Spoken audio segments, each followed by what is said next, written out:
21 pa lang ako pero ang dami kong responsibilidad. Hindi ko naman matiis ang pamilya ko at ang asawa ko. Natatakot akong iwan siya. Pag nagagalit ako, mas galit siya. Kaya niya akong tiisin ng ilang araw at hindi siya naghahabol sa akin.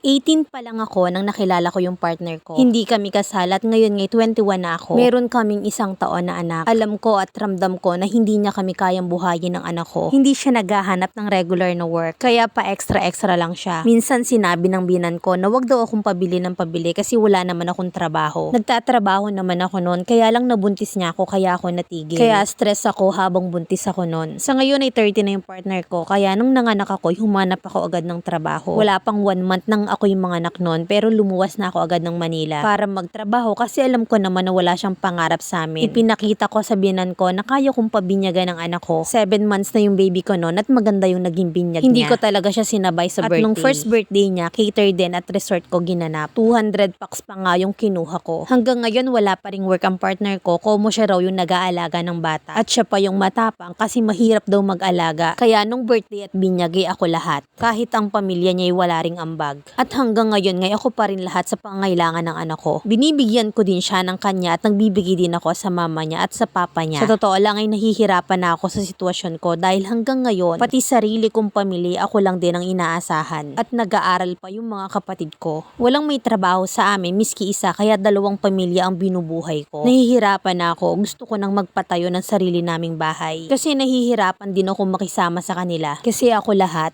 pati sa bahay na pangarap namin sa tuwing nag-o-open ako about sa kanila na mahirap makisama ay siya pa yung galit. At sa tuwing nagagalit ako, mas galit siya. Kaya niya akong hindi kausapin ng ilang araw at hindi siya naghahabol sa akin. Kung iiwan ko daw siya, iwan ko kaya parang ako pa yung natatakot iwan siya. May mga pangarap din naman ako sa sarili ko at 21 pa lang ako pero bakit ang dami kong responsibilidad? Paano ba yung gagawin ko? Hindi ko naman matiis ang pamilya ko at ang asawa ko. Natatakot akong iwan siya at lagi akong umiiyak pag uuwi ako sa trabaho. Mami Len, hindi kasi ako nagmamahal lang basta-basta. Gusto ko pag siya na hanggang dulo. Letter sender, Raquel.